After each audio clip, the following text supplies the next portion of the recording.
Kenya. Health experts warn that this trend exposes children to unhygienic feeding conditions and negatively impacts their mental growth as well as mother-to-child bonding. Here is K24 with more. In Kenya, only 60% of infants are exclusively fed, dropping to 38% for infants aged between 4 to 6 months. This is far below the World Health Organization's recommendation of 100% exclusive breastfeeding for the first 6 months of life. We have about 89% of our mothers delivering in the healthcare systems. And yet, even when they deliver in the healthcare systems, only about 60% of them start breastfeeding within the first hour of birth, which is a requirement that we give because of the many value add in breastfeeding and the early initiation of breastfeeding for the children. Data from the 2022 Demographic Health Survey reveals that while 65% of infants aged 12 to 23 months are breastfed, bottle feeding for infants aged 0 to 23 months has increased from 22% to 34% between 2014 and 2022. The situation is worse in urban areas, where only 59% of infants are breastfed compared to 69% in rural areas. Bottle feeding is more prevalent in urban centers at 38% compared to 31% in rural areas. Contamination inakuwa very high. Mtoto anapata kupata infection, maradhi, kutokana na infection ya hizi bottles. Hizi tumepata kuona kutokana na watoto. Unapata pia kupata nipple confusion kwa yule mtoto ambaye anatumia, watu wengi wanaviita minyonyi. Ile chupa hauwezi ukajua ni kiwango kipi cha maziwa kinapita. Mtoto anaweza akakunywa zaidi, anaweza akachoka kutokana na yale maziwa. Hauwezi ukaregulate anakunywa kiwango kipi. Community practices also play a vital role in breastfeeding, especially for young mothers. In the past, casually, the new mother would get support from older mothers. But does that happen in estates where people live individually? Sometimes that does not happen. So mothers struggle alone, or they have an engorged breast, they have mastitis, they have a painful breast, they have a cracked nipple, and they don't get the support that they require on a day-to-day for them to continue breastfeeding. The Ministry of Health also warned against the use of pacifiers which mimic the mother's nipple. Akienda kulia ambalo hujui sababu yake alikuwa analia, labda anataka kutolewa nguo, anahisi joto, lakini umempa nini? Umempa ile pacifier. Hiyo ni kumwambia anyamaze, pasi kujua kujiexpress. Yule mtu ile kitu inaregister. Anapozidi kukua, anapokuwa katika umri ya utu uzima, unapata yule mtoto yule mtu haezi akajiexpress. Na atatafuta solace, atatafuta kitu ambacho anaweza kafanya aweze kujihisi ako sawa. Unapata labda anaenda kwenye madawa ya kulevya. Poor breastfeeding and complementary feeding practices contribute to 19% of malnutrition-related deaths among children under 5, which make up 45% of all under 5 child deaths. As the Ministry of Health begins a series of events on Thursday to commemorate World Breastfeeding Week, it aims to achieve 75% exclusive breastfeeding and 75% initiation to breastfeeding, both currently at 60%. K24, Nairobi. President William Ruto has defended the new higher education funding model, saying it will benefit more students from vulnerable backgrounds. The president pointed out that the funding model benefits learners in public universities and technical training institutions, government scholarships and financing from the Higher Education Loans Board. Speaking at Kabete National Polytechnic in Nairobi during the 100 years of TVET celebrations on Wednesday, President Ruto said there was a lot of misinformation about the funding model. President Ruto regretted that parents were recently misled about the fees to be paid for students joining TVET and universities. At the same time, he announced that a program to equip TVET colleges at a cost of 13 billion was now complete. Of our economy's insatiable appetite for industry-driven relevant skills and the increasing demand for specialized training which aligns the education of young Kenyans with existing and emerging opportunities. As demonstrated by the Flames itinerary, no part of Kenya has been left behind in this demand for technical and vocational training. In fact, today, we celebrate the enduring promise of TVET and the robustness of its capacity to connect young people with opportunities throughout our economy. On 26 March this year, after which the TVET at 100 torch has traveled throughout Kenya, traversing every county in every part of our republic.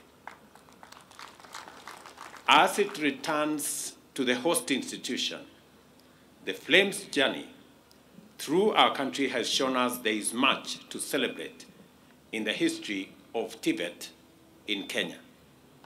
From the initial government African school in Machakos, which existed informally, the first formal TVET institute was established here in Kabete in 1924.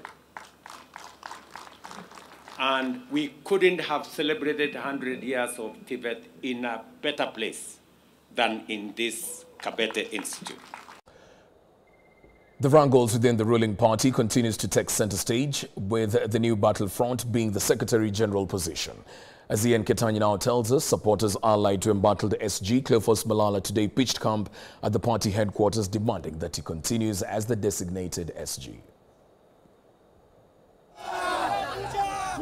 Hustler Plaza, Ngong Road, and hustlers allied to embattled Secretary General Cleophas Malala made their voices heard a day after a faction led by self-declared SG Joe Halende declared the former Kakamega senator as unemployed and no longer the party's SG.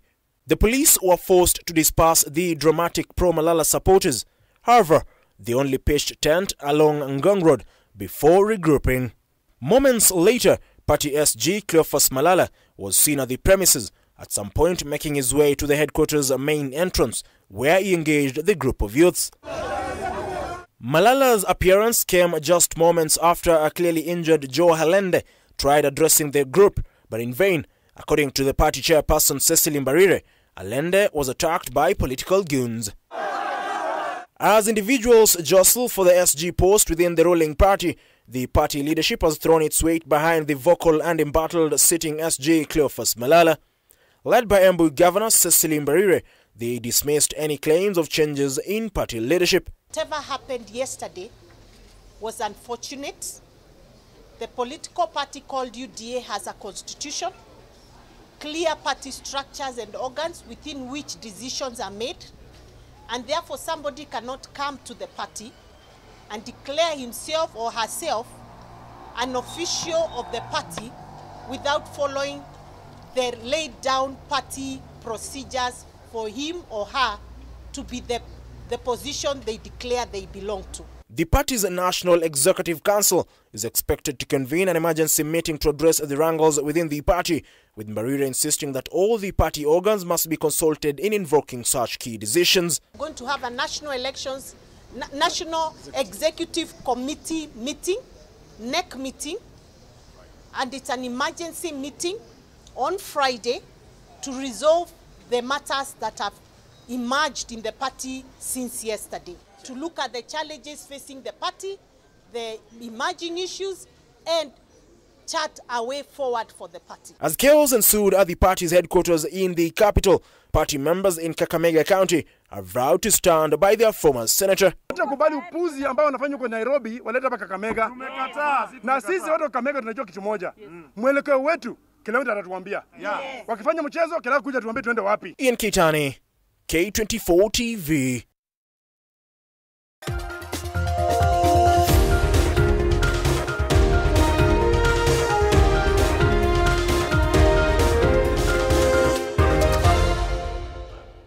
Well, let's now get some business news. Kenya's first Sharia-compliant bond, the Lindsay Sukuk, has been launched today on the Nairobi Securities Exchange and Quoted Securities platform. The Islamic security, valued at 3 billion Kenyan shillings, is set to finance the development of 3,069 affordable housing units. The head of state asserts that this will address the critical need for affordable housing in the country. Linda Koski has the details. The bell rang, signifying a new beginning for Kenya's investors. A unique bond, Lindsay Sukuk, has been introduced.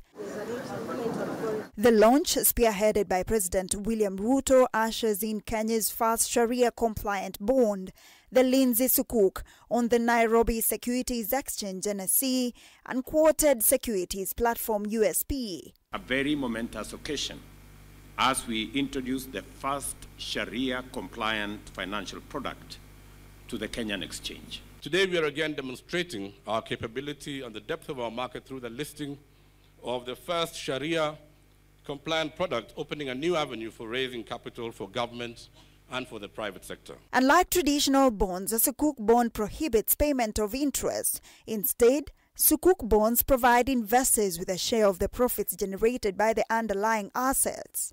However, the president says a robust regulatory framework needs to be put in place. I ask our financial regulators to collaborate with the National Treasury and Islamic finance stakeholders to develop a robust regulatory framework that will support the growth of Islamic finance in Kenya, which has tremendous potential to unlock our investment resources and boost our economy. The Islamic security, valued at 3 billion shillings, is set to finance the development of affordable housing units, addressing the critical need for affordable houses in the country, as emphasized by the head of state. Our security forces will benefit from the housing that is going to be constructed using the resources that we are raising using this Sukuk bond.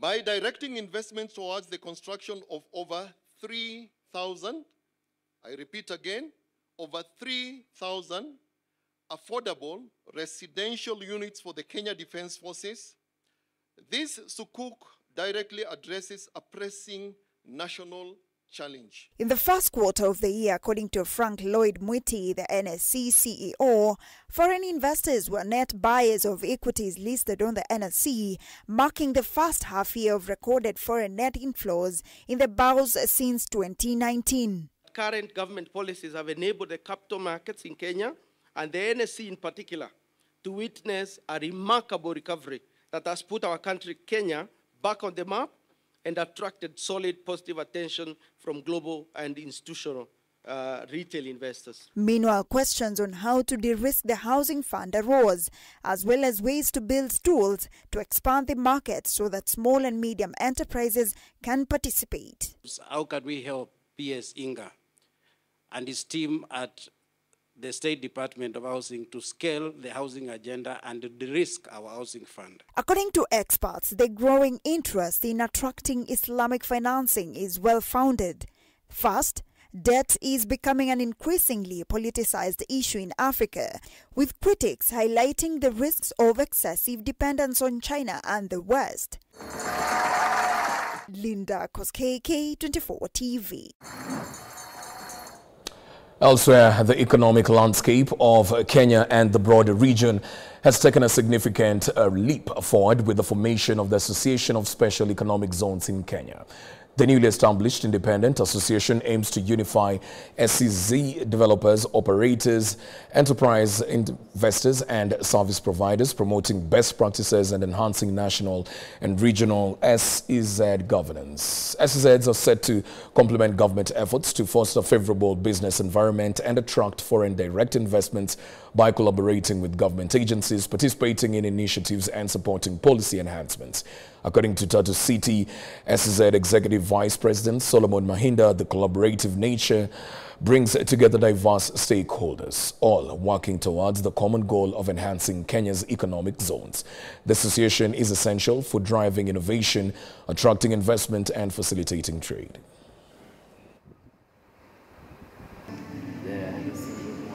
But not for this height. And you know why? This is